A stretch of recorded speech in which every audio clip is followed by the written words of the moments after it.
quando minha nora me bateu na cozinha da minha própria casa e disse: "Velha, só serve para isso mesmo." Ela não sabia que de manhã eu prepararia o café em silêncio e que ela riria até ver quem estava sentado ao meu lado na mesa. O delegado que veio prendê-la pelos 234 mil reais que ela roubou da minha conta ao longo de 3 anos de pura maldade e manipulação. Meu nome é Rosa Maria Santos. Tenho 67 anos, sou viúva há 8 anos e proprietária de uma casa no bairro Vila Madalena, em São Paulo, que vale mais de R$500 mil.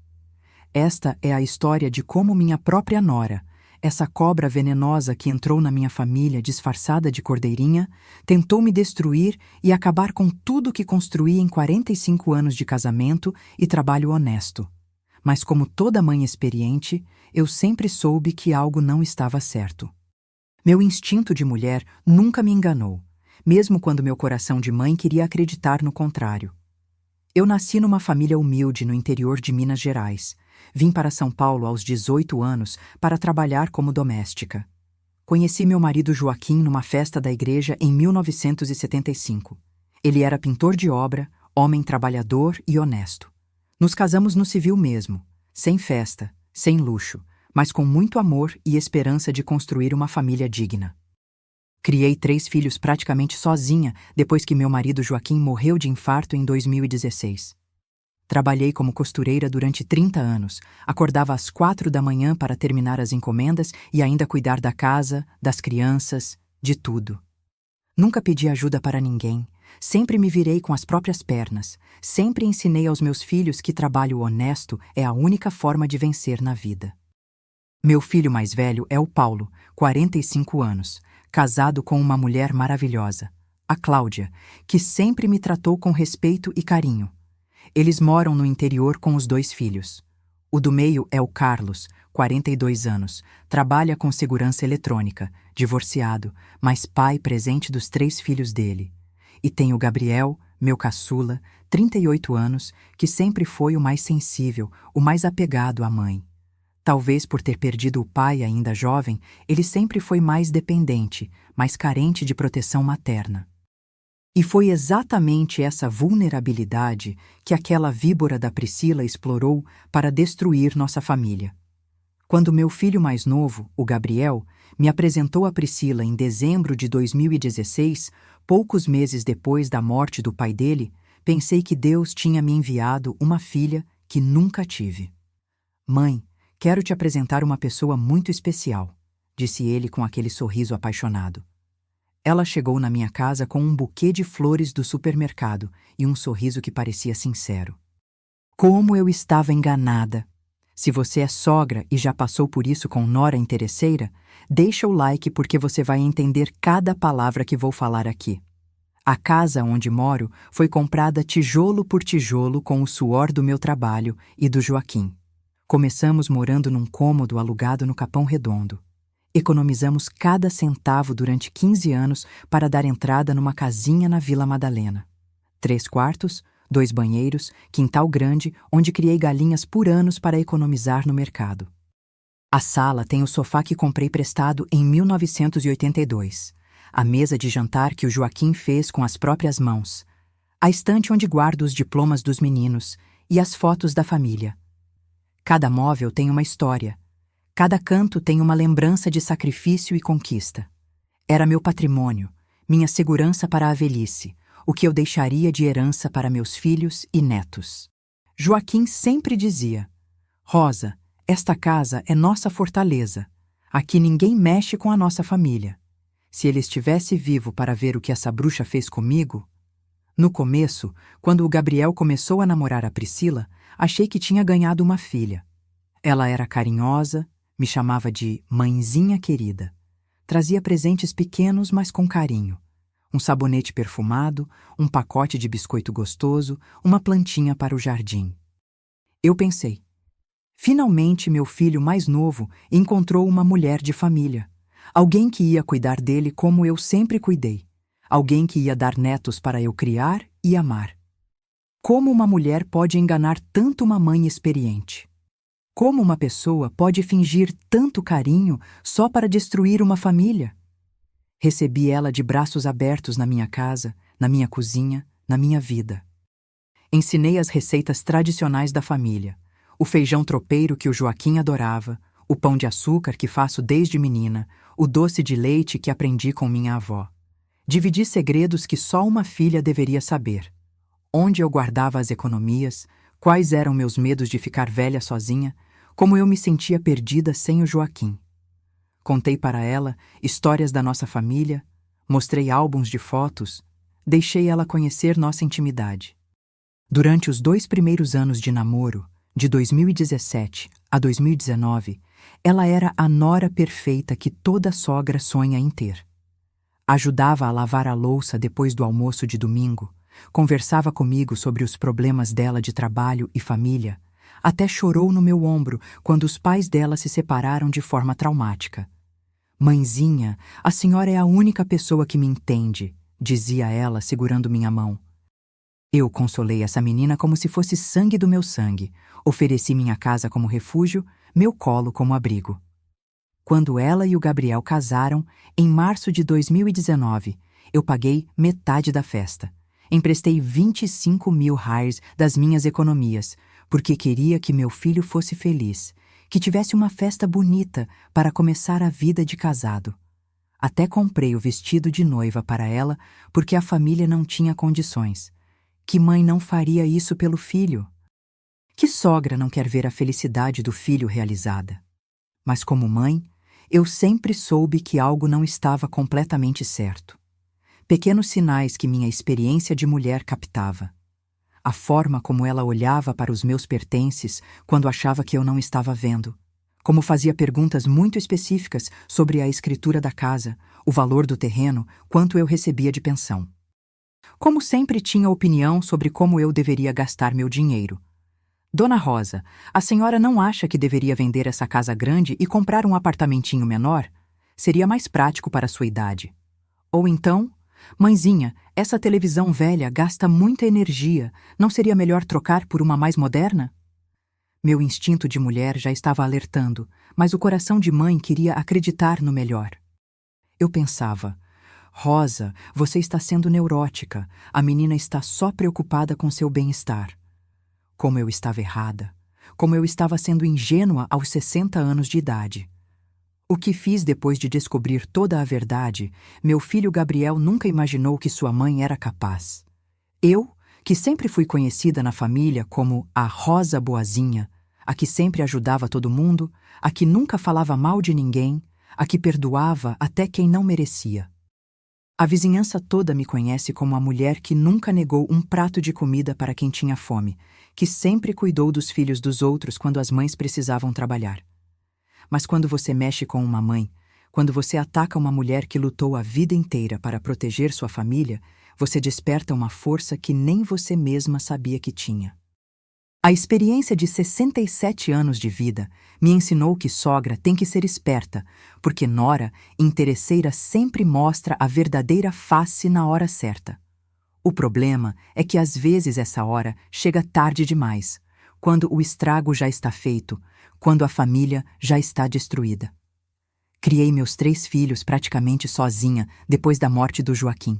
Foram anos difíceis, acordar de madrugada para costurar, levar e buscar na escola, ajudar com lição de casa, fazer comida, lavar roupa, tudo sozinha. O Gabriel era o caçula, sempre foi mais sensível, mais dependente da mãe. Quando os irmãos saíram de casa para casar, ele ficou mais tempo comigo, me fazia companhia, me ajudava com as tarefas pesadas. Talvez por isso tenha sido tão fácil para aquela víbora manipular ele, usar essa dependência emocional contra nossa família. Como mãe, você faz de tudo para proteger os filhos, mesmo quando eles já são adultos, mesmo quando eles fazem escolhas ruins. Mesmo quando eles escolhem companheiras que não prestam e você tem que engolir o orgulho e aceitar, porque se falar alguma coisa vai ser taxada de sogra intrometida, de mãe que não consegue cortar o cordão umbilical. Você engole sapos, aceita humilhações, suporta desaforos, tudo para não perder o filho, para não quebrar a família. Mas tem limite para tudo na vida. E quando uma nora levanta a mão para uma sogra, quando ela bate numa mulher de 67 anos dentro da própria casa dessa mulher, quando ela diz que você só serve para ser empregada da própria família, aí ela passou de todos os limites que existem neste mundo. Nenhuma mãe merece ser desrespeitada assim. Nenhuma mulher que trabalhou a vida inteira para construir um patrimônio merece ser tratada como lixo por uma aproveitadora que não prestou um dia de serviço honesto na vida. O café da manhã do dia seguinte àquela humilhação foi preparado com o mesmo carinho de sempre, mas com um gosto amargo de vingança na boca. Coloquei a toalha de crochê que fiz há 20 anos. Usei as xícaras de porcelana que ganhei de casamento do Joaquim. Preparei pão francês fresquinho, como sempre gosto de fazer para a família. Mas dessa vez tinha um convidado muito especial sentado à minha mesa.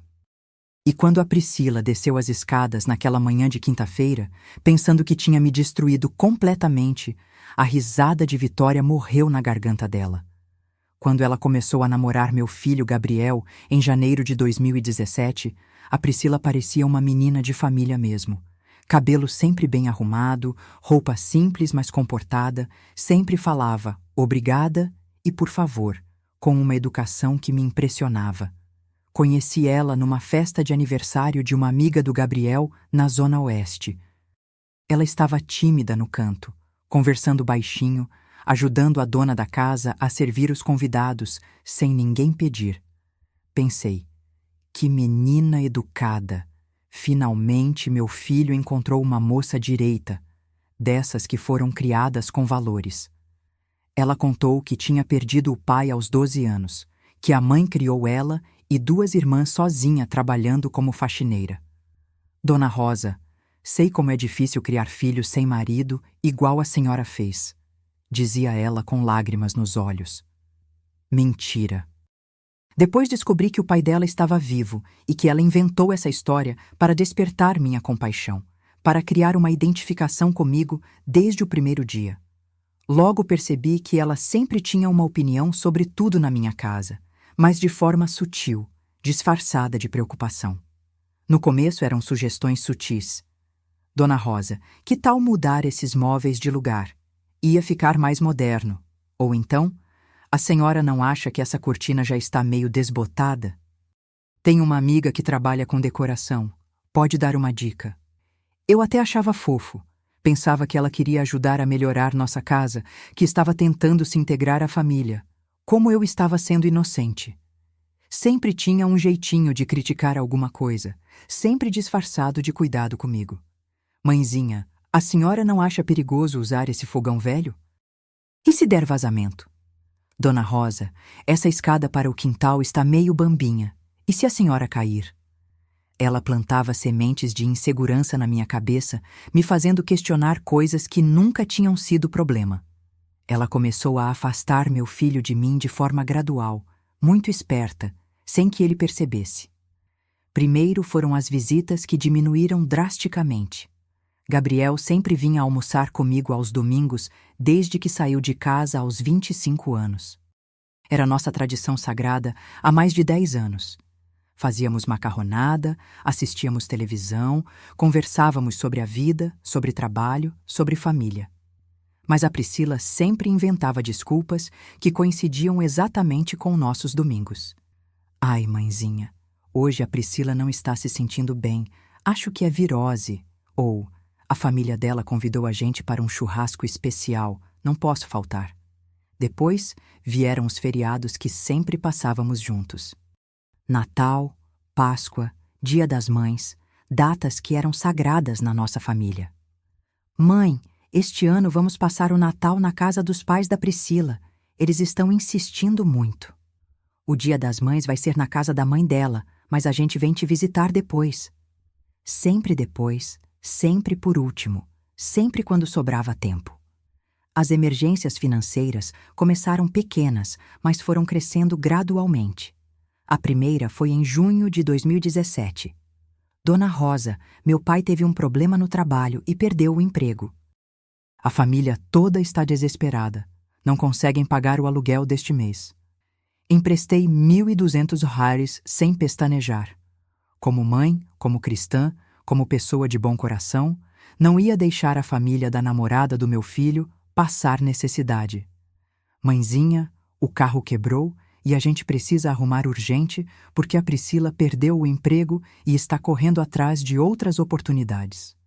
Mais 2.800 rallies para o conserto que descobri depois nunca aconteceu.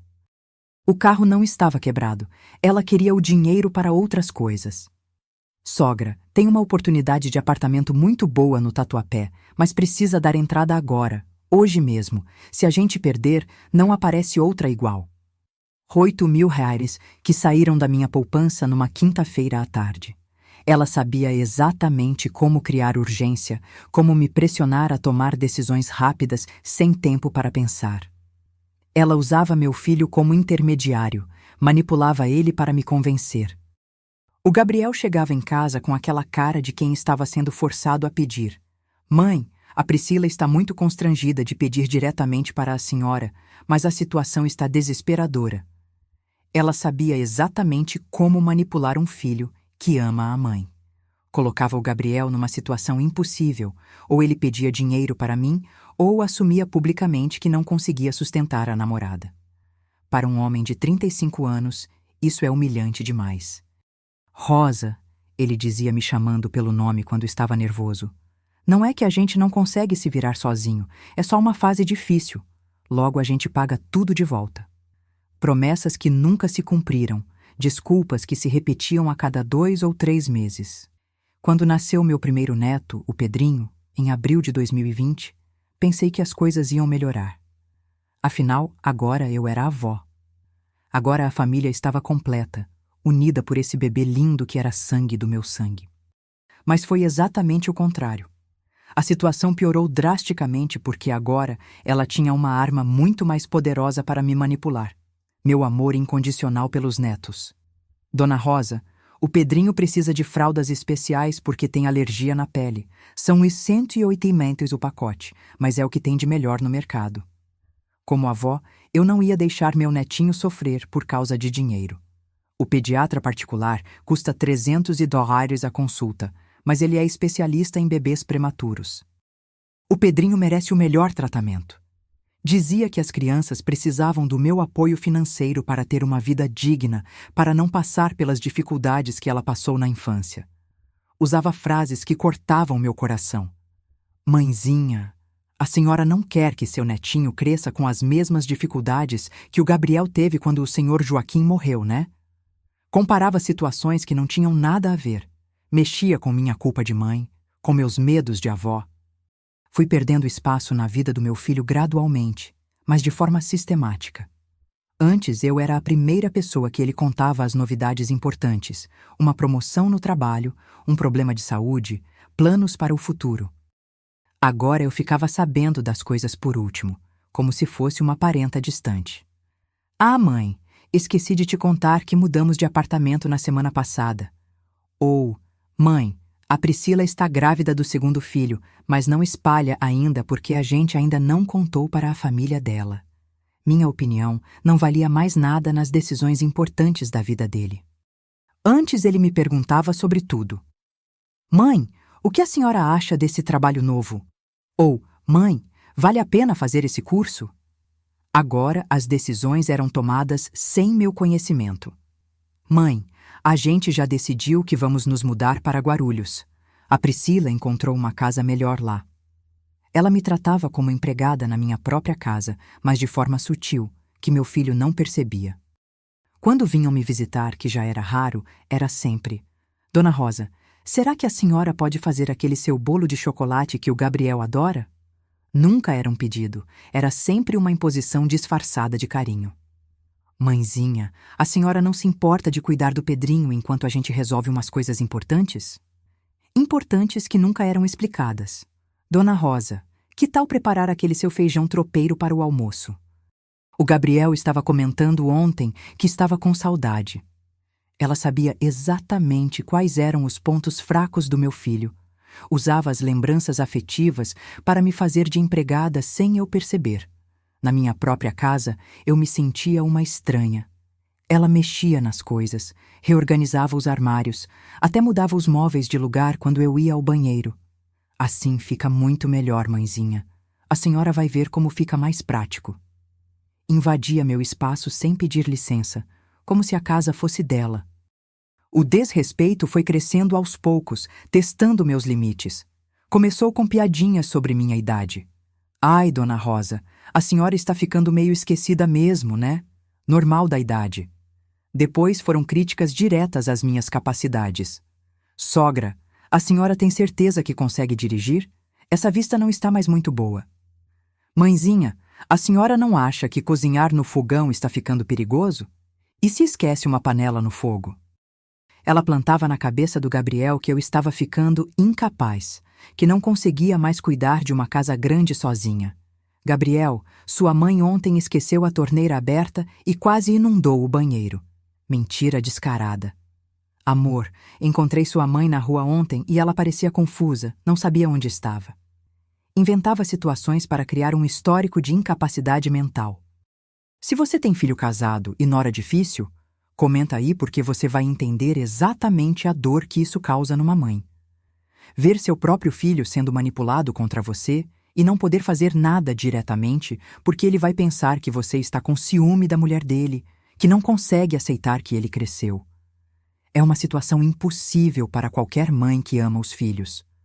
Foi quando comecei a perceber o padrão dela, a estratégia por trás de cada ação. Todas as visitas dela coincidiam perfeitamente com os dias que eu recebia a pensão do Joaquim, terceira sexta-feira do mês, sem exceção. Ela sempre aparecia com alguma emergência urgente nos primeiros dias de cada mês, quando o dinheiro estava fresquinho na conta. Sempre tinha uma desculpa para vasculhar minha correspondência.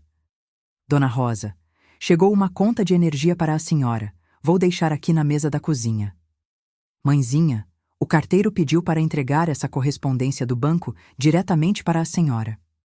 Sempre oferecia ajuda para organizar meus papéis importantes. Sogra, que tal a gente organizar esses documentos? Fica tudo mais fácil de encontrar. Mas o que descobri no quarto deles numa tarde de quinta-feira, quando vim buscar o Pedrinho na escola, porque ela disse que estava com enxaqueca terrível e não conseguia nem levantar da cama, me fez tremer de raiva e entender que tudo aquilo era um plano muito bem elaborado, muito bem executado para me destruir completamente. Aquela cobra venenosa tinha subestimado a inteligência e a experiência de uma mãe de 67 anos que criou 3 filhos sozinha.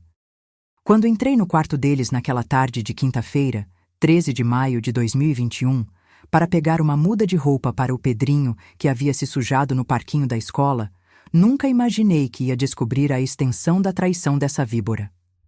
Era por volta das 14h30. Ela havia dito que estava com uma enxaqueca terrível e que não conseguia nem abrir os olhos para buscar meu neto. Mãezinha, pelo amor de Deus, a senhora pode buscar o Pedrinho hoje? Estou passando muito mal, disse ela ao telefone com uma voz fraca e sofrida.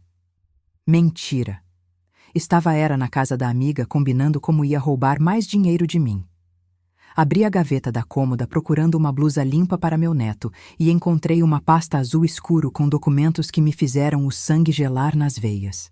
Eram papéis com minha assinatura, contratos que eu nunca tinha visto na vida, autorizações que eu nunca tinha dado. Minha mão tremia quando peguei cada documento. Meu coração batia tão forte que pensei que ia ter um infarto igual ao Joaquim.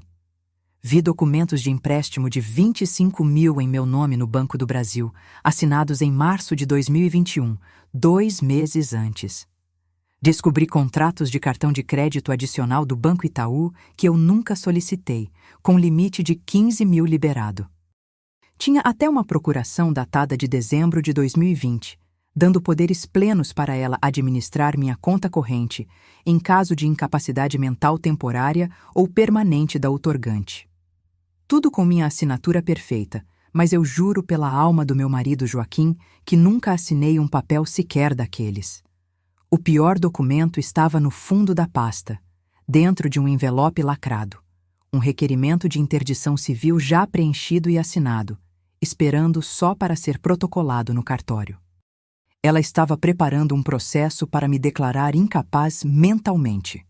Anexados ao requerimento estavam fotos da minha casa propositalmente bagunçada, gravações de áudio onde eu aparentava estar confusa, conversas que ela provocava depois que eu tomava remédio para a pressão, e até um laudo médico falso do Dr. Ricardo Mendes atestando demência senil em estágio inicial com comprometimento severo da capacidade de discernimento. Comecei a vasculhar minhas coisas em casa com outros olhos, como uma detetive investigando o próprio lar. Percebi que meu cartão do banco estava com a numeração diferente da que eu lembrava.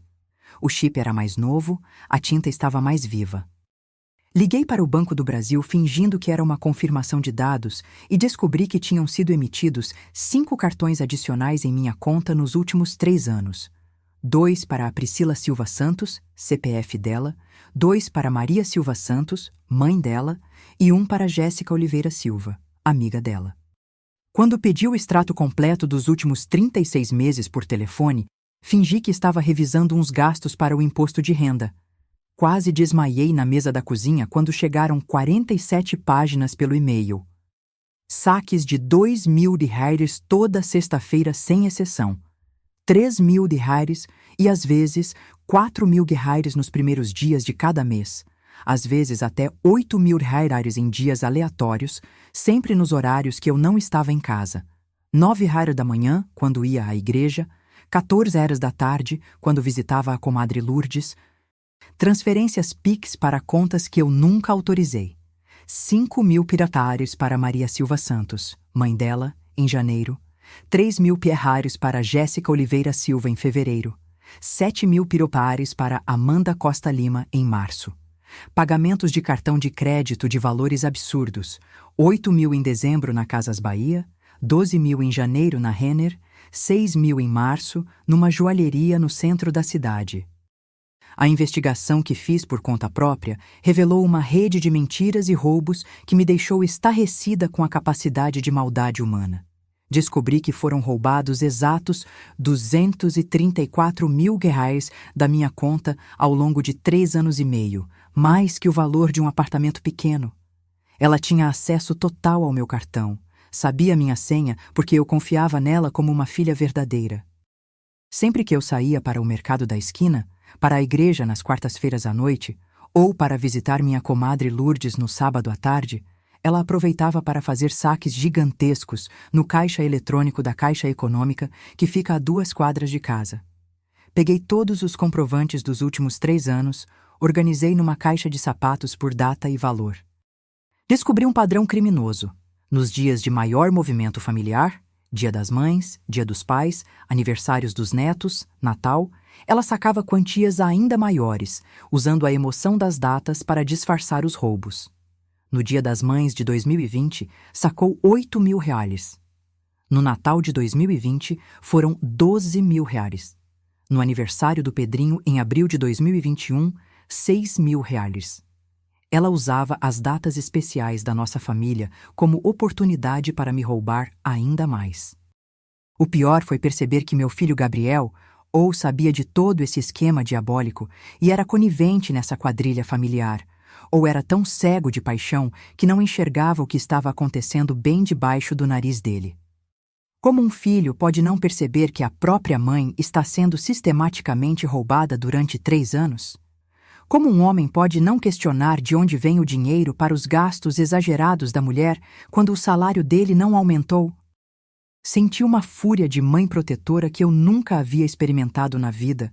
Pensei em todos os anos que trabalhei até os dedos sangrarem na máquina de costura para juntar cada centavo dessa economia que ela estava esbanjando em luxos. Ela tinha falsificado minha assinatura com uma perfeição que impressionaria até um perito grafotécnico profissional.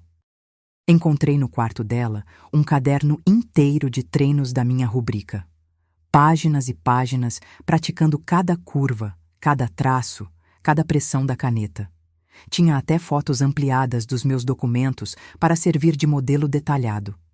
Uma falsificação profissional, premeditada, estudada durante meses. Usava minha confiança maternal para me fazer assinar documentos que eram só uma formalidade do banco. Apenas para atualizar os dados da pensão. Coisa rápida que nem precisava ler direito. Dona Rosa, É só a senhora assinar aqui embaixo que é para confirmar que os dados da aposentadoria estão corretos no sistema. Eu assinava sem ler, porque confiava nela como se fosse sangue do meu sangue. A rede de mentiras incluía até a família dela, que eu pensava que eram pessoas honestas e trabalhadoras.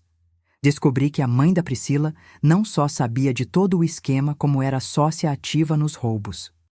Encontrei mensagens no celular dela, que ela esqueceu carregando na minha cozinha depois de um almoço, combinando como iam dividir a grana da véia burra. Mãe, consegui mais 8.000 reais da coroa ontem. Amanhã deposito sua parte no Banco do Brasil, dizia uma mensagem de agosto de 2020. Filha, cuidado para não exagerar, senão ela desconfia, respondia a mãe. Relaxa, mãe, ela é muito boba, nunca vai descobrir. Até as amigas dela estavam completamente envolvidas nessa conspiração criminosa contra uma idosa trabalhadora. Tinha conversas de WhatsApp no celular sobre como era moleza enganar sogra idiota e como elas podiam espremer mais uns trocados da velha caduca. Uma delas, a Jéssica, até dava conselhos técnicos. Pri, fala que é para a operação urgente do neto. Vó sempre cai nessa. Inventa que o Gabriel perdeu o emprego. Mãe sempre ajuda, filho desempregado. Outra, a Amanda, sugeriu. Diz que precisa trocar o carro porque esse não tem segurança para as crianças. A avó não nega nada para neto. Deixa o like se você ficou com ódio dessa nora criminosa, porque o que eu descobri depois foi ainda mais revoltante e diabólico. Ela não estava só me roubando para sustentar luxos pessoais e vida de madame. Ela estava executando um plano macabro para me tirar completamente da minha própria casa e ficar com todo o meu patrimônio construído numa vida inteira de trabalho honesto.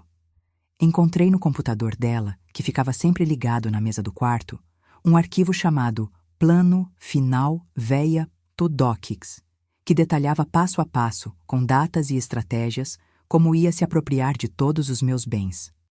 Primeiro passo: isolar a sogra dos outros filhos e dos netos através de pequenas mentiras. Segundo passo: criar evidências falsas de incapacidade mental progressiva. Terceiro passo: conseguir procuração completa de todos os bens para proteger a família.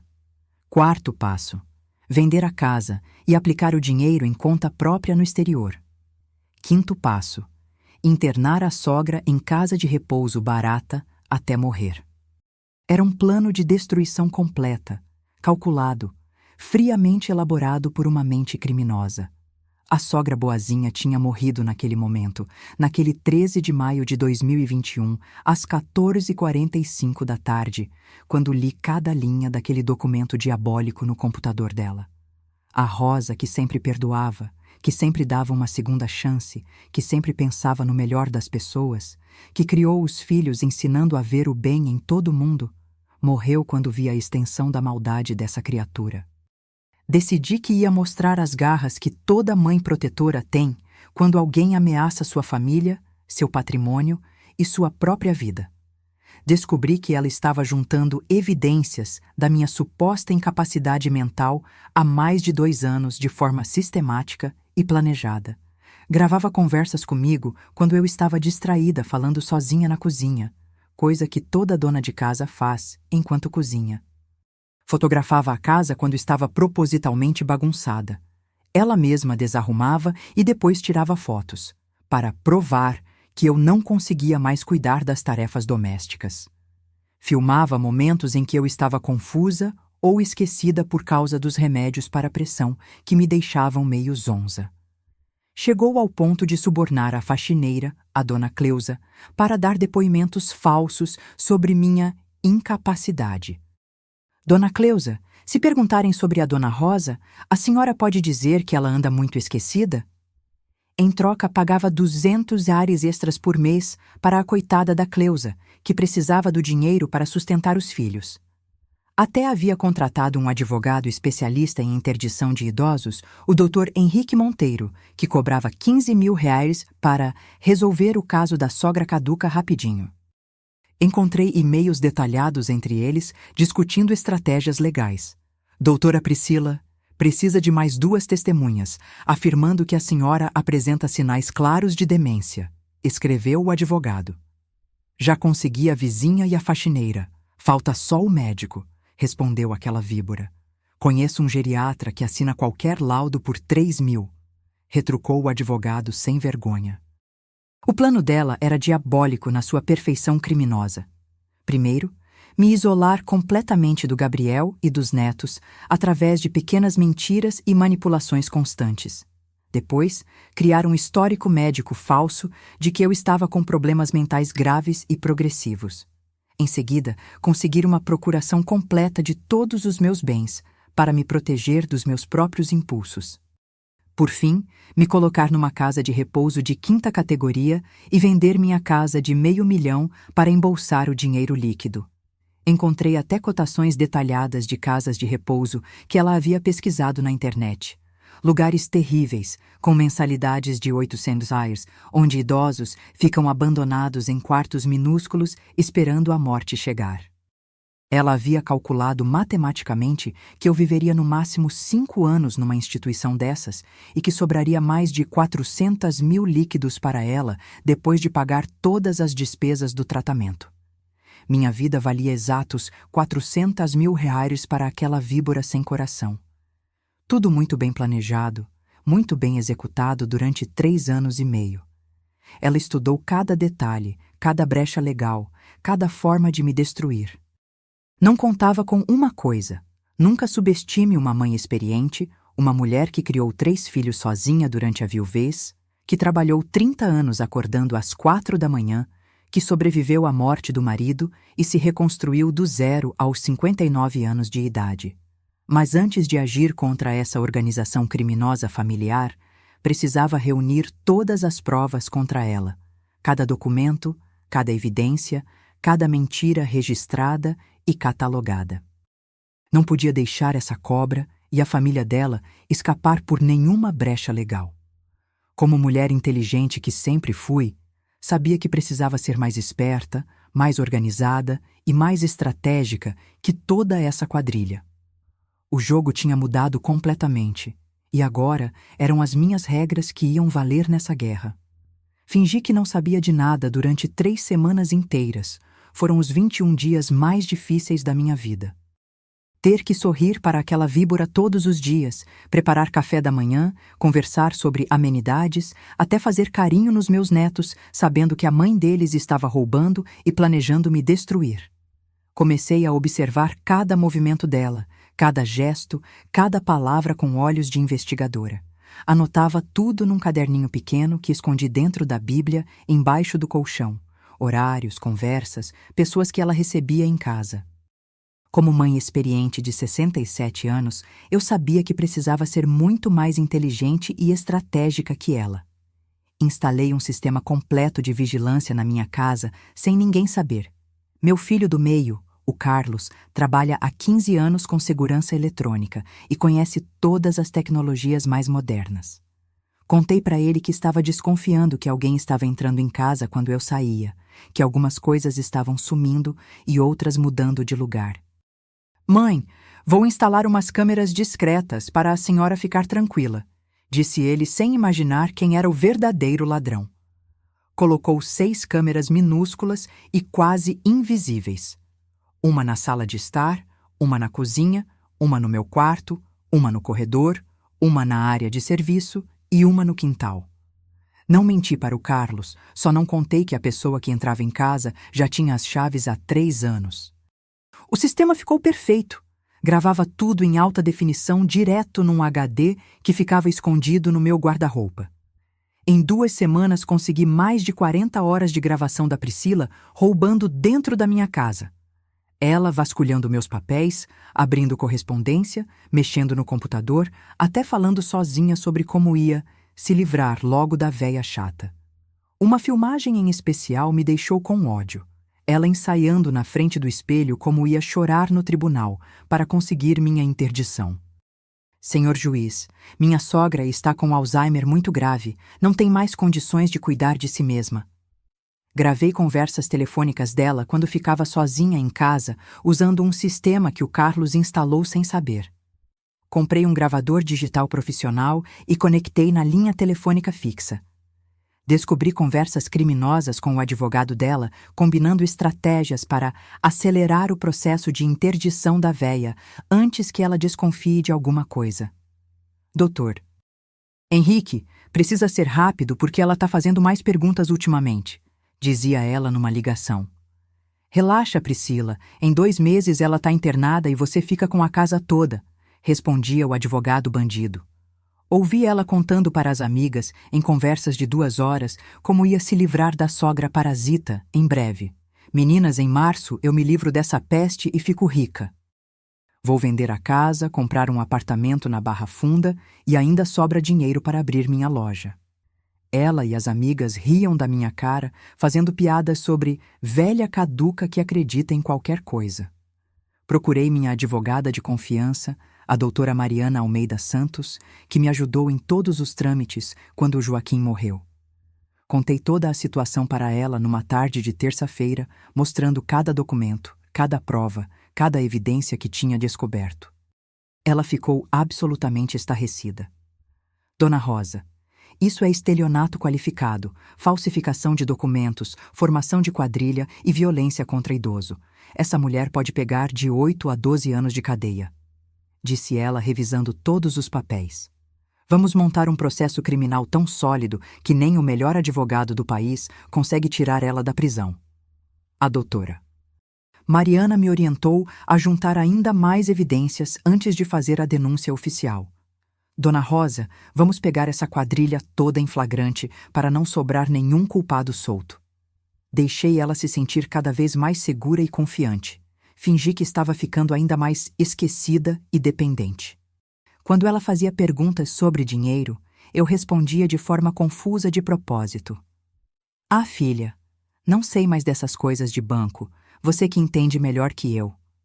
Quando ela oferecia ajuda para organizar meus papéis importantes, eu aceitava como se fosse um grande favor. Ai, que bom, filha, você é tão inteligente para essas coisas. Ela pensava que estava vencendo, que o plano dela estava funcionando perfeitamente. Criei armadilhas específicas e profissionais para flagrar ela em ação e reunir ainda mais provas. Marquei 20 notas de 50 reais com uma caneta especial invisível que só aparece com luz ultravioleta, técnica que aprendi assistindo filme policial. Deixei espalhadas na carteira, no criado mudo, dentro de livros. Sumiram todas em menos de 1 semana. Anotei os números de série de todas as notas que desapareceram para quando a polícia fizesse a busca e apreensão. Pedi para o banco me enviar notificação por SMS de todos os gastos do cartão em tempo real. Em 3 semanas, descobri mais de 25 mil reais em compras que eu não fiz. Shopping Ibirapuera, 3.800 em roupas, Magazine Luiza, 2.200 reais em eletrodomésticos, joalheria no centro, 8.500 reais em semijoias, até farmácia de manipulação, li 600 reais em cosméticos caros. Cada compra era uma prova a mais contra ela.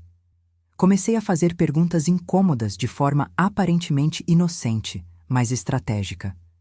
Filha, que bom que vocês conseguiram trocar o carro. Onde arranjaram dinheiro para a entrada?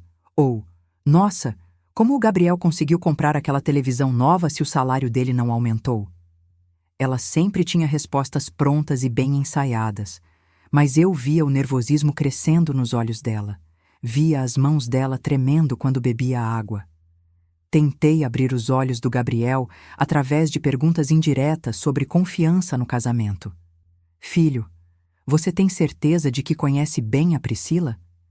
Às vezes as pessoas mostram uma face e escondem outra, mas ele sempre saía em defesa dela com paixão cega. Mãe, a Priscila me ama mais que tudo. Ela sacrificaria a própria vida pela nossa família. A senhora está exagerando. Era doloroso ver meu próprio filho sendo manipulado, mas eu sabia que quando descobrisse a verdade ia ser devastador para ele. Precisava proteger meus netinhos inocentes de toda essa situação criminosa. Eles não tinham culpa nenhuma de ter uma mãe aproveitadora e mentirosa. Comecei a conversar mais com eles durante as visitas, fazendo perguntas aparentemente casuais sobre o que acontecia em casa. O Pedrinho, de apenas 6 anos, me contou coisas que confirmaram minhas piores suspeitas. Vovó, a mamãe sempre fala no telefone sobre muito dinheiro quando o papai vai trabalhar. E vovó, a mamãe conta dinheiro escondida no quarto e guarda numa caixinha embaixo da cama. A pequena Ana, de 4 anos, sem entender nada do que estava acontecendo, me disse uma coisa que me partiu o coração. Vovó, a mamãe falou que você está ficando doente da cabeça e que a gente não pode mais dormir aqui. Aquela víbora estava preparando psicologicamente até minhas próprias netas para me abandonarem numa casa de repouso. Algumas vizinhas começaram a me procurar para contar coisas estranhas que tinham observado nos últimos meses. A dona Lourdes, que mora na casa ao lado há 20 anos, me chamou no portão numa tarde. Rosa, aquela sua nora vem aqui quando você sai, quer saber sobre suas contas, sua aposentadoria, até perguntou quanto você recebe de pensão. A dona Carmen, que mora na esquina, confirmou. Ela já me perguntou várias vezes se você está bem da cabeça porque anda muito esquecida. Eu sempre respondo que você está perfeitamente normal. Até parentes da própria Priscila me procuraram para confessar que sabiam da índole criminosa dela. A irmã mais nova, a Fernanda, veio em casa numa tarde de sábado e disse chorando: Dona Rosa, a senhora precisa tomar muito cuidado com a Priscila. Ela sempre foi assim desde pequena. Mentirosa, aproveitadora, capaz de qualquer coisa por dinheiro. Nossa própria mãe já foi roubada por ela 3 vezes. Descobri que ela tinha um histórico extenso de problemas com dinheiro e golpes na própria família desde a adolescência. A prima dela, a Cláudia, também me procurou. Tia Rosa, a Priscila estava se vangloriando na festa da família que logo ia ficar rica porque tinha uma sogra boba que ia deixar herança para ela. Achei melhor a senhora saber. Era revoltante descobrir que eu era assunto de piada nas reuniões familiares dessa gente sem caráter. Se você quer ver essa nora criminosa se dando mal, compartilha este vídeo porque a vingança está chegando e vai ser espetacular. Ela estava ficando visivelmente nervosa porque percebia que eu estava fazendo mais perguntas, que não estava mais tão dócil e submissa como antes. Começou a pressionar de forma mais agressiva. Dona Rosa, a senhora não acha que já deveria me dar uma procuração para eu cuidar de todas as suas contas? É mais prático e a senhora fica livre dessas preocupações. O desespero dela estava ficando óbvio demais. Percebi claramente que ela suspeitava que eu sabia alguma coisa sobre os roubos. Começou a vasculhar meus pertences de forma mais frequente, procurando evidências de que eu estava investigando. Mexia nas minhas gavetas, folheava meus cadernos, até abriu minha correspondência procurando algo que pudesse me incriminar. Mas como toda mãe experiente que já criou filhos safados, eu sempre fui muito mais esperta. Escondia todas as provas em lugares que ela jamais imaginaria procurar. Dentro de potes de mantimentos na cozinha, entre as páginas da minha Bíblia Sagrada, até dentro das fronhas dos travesseiros que ela nunca mexia. O computador que o Carlos me deu virou minha central de investigação secreta. Aprendi a usar a internet para pesquisar sobre os crimes que ela estava cometendo, para entender meus direitos como vítima, para descobrir as penas que ela podia pegar. Descobri que estelionato contra idoso é crime hediondo com pena de 6 a 12 anos de prisão. Falsificação de documento público dá mais 3 a 8 anos. Violência contra idoso pode dar até 15 anos dependendo da gravidade. Criei uma pasta digital com todas as evidências organizadas por data e tipo de crime. 47 prints de conversas do WhatsApp, 23 gravações de conversas telefônicas, 156 comprovantes de saques não autorizados, 12 contratos falsificados, 8 vídeos dela roubando dentro da minha casa. Mandei tudo para 3 endereços de e-mail diferentes como backup, inclusive para meu filho Paulo, que mora no interior. O momento decisivo chegou quando ela fez a maior burrada e revelou completamente suas verdadeiras intenções. No dia 15 de setembro de 2021, numa quarta-feira que eu nunca vou esquecer, ela me agrediu fisicamente pela primeira vez na nossa convivência.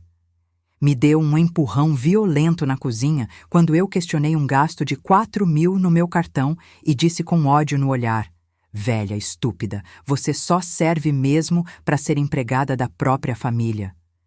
Para de encher o saco e vai cuidar da sua vida.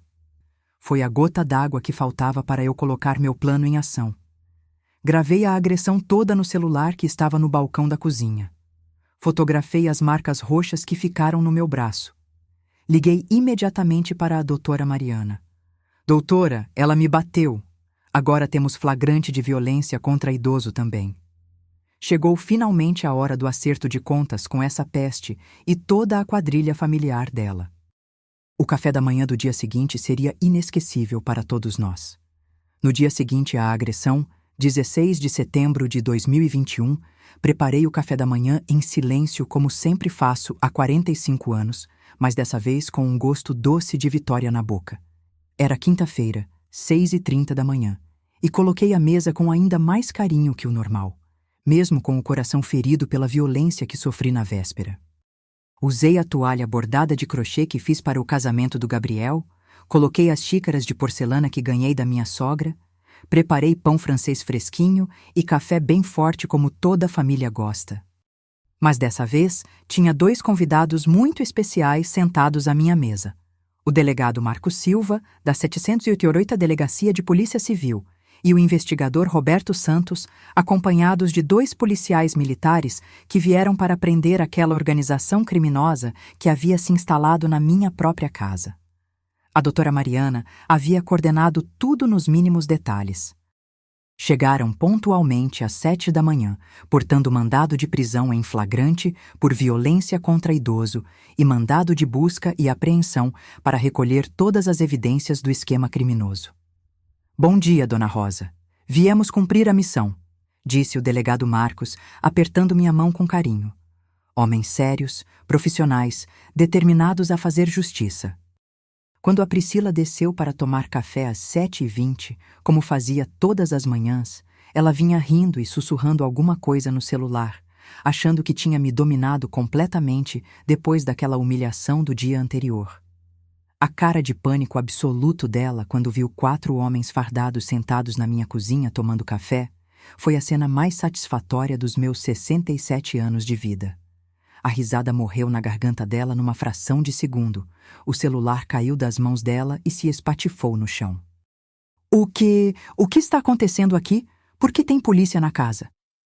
Priscila da Silva Santos, CPF 234.567.890, 12. Disse o delegado Marcos, se levantando e mostrando a carteira. Você está presa em flagrante pelos crimes de estelionato qualificado, falsificação de documentos públicos, formação de quadrilha e violência contra a pessoa idosa. A voz dele ecoou pela casa inteira. Eu nunca vou esquecer a expressão de terror absoluto no rosto daquela víbora quando ouviu a palavra presa. Levantei da mesa calmamente e coloquei na mesa de jantar 3 caixas organizadoras cheias de evidências que havia juntado durante um mês. Extratos bancários destacando cada saque irregular, documentos falsificados com perícia grafotécnica, pendrive com 47 gravações das conversas telefônicas, HD com mais de 60 horas de filmagens dela roubando dentro da minha casa, prints organizados por data de todas as conversas de WhatsApp, relatório completo dos gastos fraudulentos elaborado pela doutora Mariana. Aqui estão todas as provas dos crimes que essa mulher cometeu contra mim nos últimos 3 anos e meio, disse olhando nos olhos dela. O investigador Roberto começou a analisar documento por documento enquanto explicava para a criminosa. Senhora Priscila, aqui temos evidências de que a senhora falsificou a assinatura da vítima em 23 contratos diferentes, sacou irregularmente R$ 234.000 da conta dela, criou 5 cartões de crédito adicionais sem autorização e ainda planejava um processo fraudulento de interdição. Isso dá mais de 15 anos de cadeia. A reação dela foi exatamente o roteiro que eu esperava. Primeiro, negação desesperada. Isso é tudo mentira. A Dona Rosa está com problemas mentais graves. Ela está inventando tudo isso. Gritava e gesticulava como uma louca, tentando convencer os policiais de que eu era incapaz. Ela tem Alzheimer. Não sabe mais o que faz ou fala. mas os policiais nem deram atenção para o teatrinho dela. Depois veio o drama com lágrimas falsas. Eu nunca faria isso com a mãezinha querida. Eu amo essa família mais que minha própria vida. Deve ter sido algum hacker que invadiu a conta dela. Chorava e implorava como uma atriz ruim, mas os policiais tinham visto casos similares dezenas de vezes e não se impressionaram nem um pouco. Por último, tentou culpar outras pessoas. Foi minha mãe que me obrigou a fazer isso. Ela que tinha acesso à conta. Eu só assinava os papéis porque ela mandava. Foi o doutor Henrique, o advogado, que me enganou dizendo que era legal. Mentiras desesperadas de quem foi pega com a mão na massa. Meu filho Gabriel chegou às 7h45, como fazia todas as quintas-feiras para me levar ao médico, e ficou em estado de choque total ao ver a cena.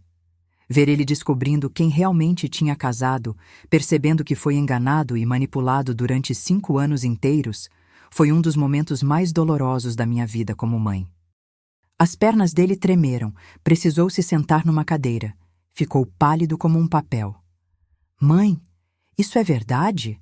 A Priscila realmente fez tudo isso? Mostrei para ele as evidências principais: os contratos falsificados, os extratos bancários, as gravações dela combinando minha internação forçada. Ele me pediu perdão de joelhos, chorando como uma criança. Mãe, me desculpa, eu deveria ter percebido. Como eu fui tão cego?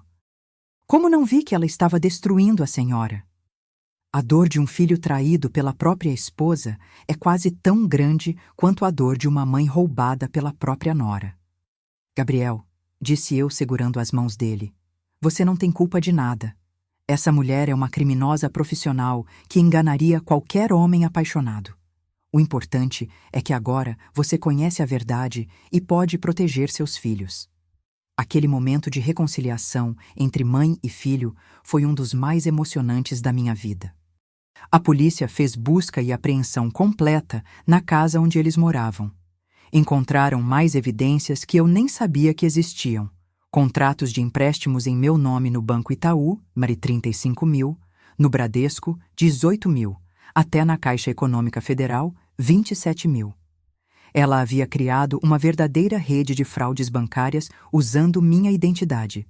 O valor total roubado chegou a impressionantes 314 mil, mais que o valor de um apartamento. Tinha até documentos já preparados para vender minha casa através de uma procuração que ela falsificou com perfeição de expert. Se eu não tivesse descoberto tudo a tempo, estaria literalmente na rua hoje, aos 67 anos, sem casa, sem dinheiro, sem família, internada numa casa de repouso horrível, esperando a morte chegar. Chamei a polícia na mesma hora que ela levantou a mão para mim no dia anterior. Gravei toda a agressão no celular em vídeo HD, com áudio perfeito. Fotografei as marcas roxas que ficaram no meu braço direito. A doutora Mariana já estava esperando minha ligação e em 2 horas tinha o mandado de prisão pronto. Ela foi presa em flagrante por violência contra idoso e depois indiciada por todos os outros crimes que descobrimos. A cara de desespero dela quando colocaram as algemas foi a maior satisfação que já senti na vida. Priscila da Silva Santos, disse o policial civil, você tem o direito de permanecer calada. Qualquer coisa que disser poderá ser usada contra você no tribunal. O clique das algemas fechando foi música para meus ouvidos. Aos 67 anos, eu havia conseguido que a justiça fosse feita. A mãe dela, a Maria Silva Santos, foi presa na mesma semana. A investigação descobriu que ela era coautora de todo o esquema, tendo recebido 47 mil ferralhas dos roubos ao longo de 3 anos. 2 amigas da Priscila também foram indiciadas por participação na quadrilha, a Jéssica e a Amanda. O advogado, doutor Henrique Monteiro, foi cassado da OAB e preso por exercício ilegal da advocacia e formação de quadrilha. Consegui reaver todos os 314 mil reais através de um processo que durou 6 meses. O banco teve que ressarcir porque ficou provado judicialmente que houve negligência grave em permitir tantas transações suspeitas numa conta de aposentada. A doutora Mariana conseguiu provar que era impossível uma senhora de 67 anos gastar 8.000 reais em roupas de jovem num shopping em 2 horas. Bloquearam todas as contas bancárias que ela tinha acesso, apreenderam o carro modelo 2020, que foi financiado com meu dinheiro roubado, confiscaram até as semijoias que ela comprou na 25 de março usando meu cartão de crédito. Tudo foi convertido em dinheiro e devolvido para minha conta. Meu filho Gabriel pediu o divórcio na segunda-feira seguinte à prisão. Ele finalmente viu a verdade sobre aquela víbora que havia compartilhado a cama com ele durante 5 anos. Mãe, como eu pude ser tão idiota? Como não percebi que ela estava destruindo nossa família, roubando a senhora que me criou com tanto amor? Gabriel entrou imediatamente com processo de dissolução da sociedade conjugal e pediu a guarda completa e unilateral das 2 crianças. Nenhum tribunal civilizado do mundo ia deixar 2 crianças inocentes convivendo com uma criminosa condenada por estelionato e violência. A audiência de guarda foi rápida e unânime. Consegui a guarda provisória dos meus netinhos através de um processo assistido pela doutora Mariana, já que o Gabriel trabalha o dia inteiro e precisava de apoio. O Pedrinho, agora com 7 anos, e a pequena Ana, de 5 anos, não precisam mais conviver com uma mãe que era capaz de roubar até da própria sogra idosa. Eles moram comigo agora, na mesma casa onde o pai deles cresceu, onde aprendeu valores de honestidade e trabalho. Estão numa escola particular excelente perto de casa, paga com o dinheiro que recuperei dela. Tem roupas novas, brinquedos educativos, tudo o que precisam para crescer com dignidade. E, principalmente, tem uma família que os ama de verdade, que não vai usar eles como moeda de troca para chantagear ninguém. Meu filho Gabriel voltou para casa comigo com as crianças em outubro de 2021. Estamos reconstruindo nossa relação de mãe e filho que foi tão abalada e manipulada por aquela sociopata. Ele entendeu finalmente que uma mãe sempre sabe quando algo não está certo, que a intuição materna é um 6º sentido que não falha. Agora, ele valoriza minha experiência de vida, minha opinião, meu lugar como matriarca da família. A casa voltou a ter a harmonia e alegria de sempre. Fazemos o almoço de domingo juntos como antigamente. Ele me conta os problemas do trabalho, pede conselhos sobre como criar os filhos, divide comigo as decisões importantes da vida. Os netos correm pela casa, brincam no quintal, riem na mesa de jantar. É como se aqueles anos de terrorismo emocional nunca tivessem existido. A Priscila foi condenada a 12 anos de prisão em regime fechado pelos crimes múltiplos que cometeu contra mim e contra a família. Estelionato qualificado contra idoso, 6 anos. Falsificação de documentos públicos, 3 anos. Formação de quadrilha, 2 anos. Violência contra a pessoa idosa, 1 ano. Ela cumpre pena no presídio feminino de Santana, numa cela com outras 8 detentas. De vez em quando recebo notícias através da doutora Mariana. Ela está deprimida, emagreceu 20 quilos, teve depressão severa, ninguém da família dela vai visitar porque descobriram que ela roubou todo mundo. A mãe dela também está presa, as amigas viraram as costas quando foram indiciadas. Sinto pena? Nem 1 milímetro. Quem planta vento, colhe tempestade. Descobri pelos jornais que ela tentou se matar 2 vezes na cadeia, mas foi impedida pelos agentes penitenciários. Chegou a escrever uma carta pedindo perdão, que foi entregue pela doutora Mariana, mas rasguei sem ler. Perdão é para quem merece, para quem tem remorso verdadeiro. Para quem tenta destruir uma família inteira por dinheiro, não existe perdão neste mundo. Aprendi que sogra tem que ser esperta, tem que confiar sempre no instinto maternal, mas nunca mais vou confiar cegamente em pessoa alguma que entre na minha família. A experiência me ensinou que existem pessoas no mundo capazes de qualquer maldade, de qualquer crime, de qualquer traição para conseguir dinheiro fácil. Mas também aprendi que uma mãe determinada, uma mulher experiente e corajosa, é capaz de enfrentar qualquer cobra venenosa para proteger sua família e seu patrimônio.